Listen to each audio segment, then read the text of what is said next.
আরজিকর ঘটনার পর বালুরঘাট শহরের একাধিক গার্লস স্কুল সহ নার্সিং পড়ুয়াদের হোস্টেলের নিরাপত্তা বিষয়গুলি খতিয়ে দেখতে এবার উদ্যোগ গ্রহণ পুলিশ প্রশাসনের।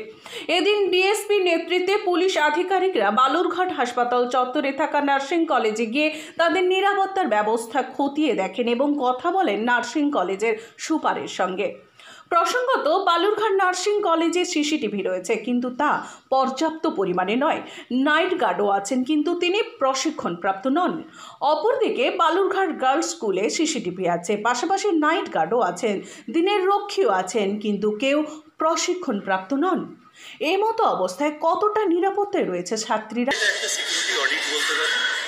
প্রত্যেকটা ফিমেল ইনস্টিটিউটস যেগুলো আছে সেখানে সিসিটিভি পর্যাপ্ত আছে কিনা, যে সিসিটিভিগুলো আছে সেগুলো ওয়ার্কিং কন্ডিশনে আছে কিনা, এই বিষয়গুলো একটু দেখে নাও। পাশাপাশি সেখানে যারা স্টাফসরা আছে, বিশেষ করে মেল স্টাফ যারা আছেন ক্যাজুয়াল বা পার্মানেন্ট, তাদের ক্যারেক্টার অ্যান্টিসিডেন্ট ভেরিফাই করিয়ে নেওয়া, বা রিসেন্ট পাস্টে তাদের কোনো ইনসিডেন্ট আছে কিনা সেগুলো চেক করিয়ে নেওয়া।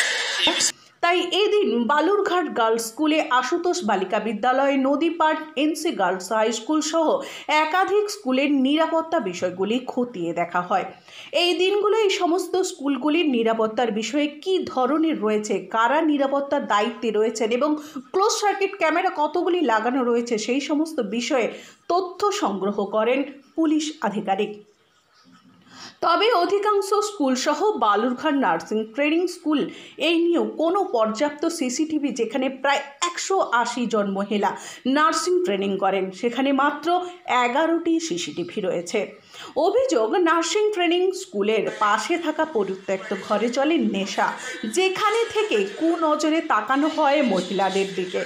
ট্রেনিং স্কুলে নেই পর্যাপ্ত আলোর ব্যবস্থাও, এমনকি যারা নিরাপত্তার দায়িত্বে আছেন তাদের কোনো রকম প্রশিক্ষণ নেই। এই সব বিষয়গুলি পুলিশের কাছে তুলে ধরেন নার্সিং ট্রেনিং স্কুলের কর্তৃপক্ষ। প্রত্যেক স্কুল কর্তৃপক্ষকে সিসিটিভির জন্য সংশ্লিষ্ট বিভাগে আবেদন করার কথা পুলিশের তরফে জানানো হয় এদিন। পশ্চিম মেদিনীপুর থেকে মৌসুমী মুখার্জির রিপোর্ট, র্যাপিড নিউজ ইন্ডিয়া।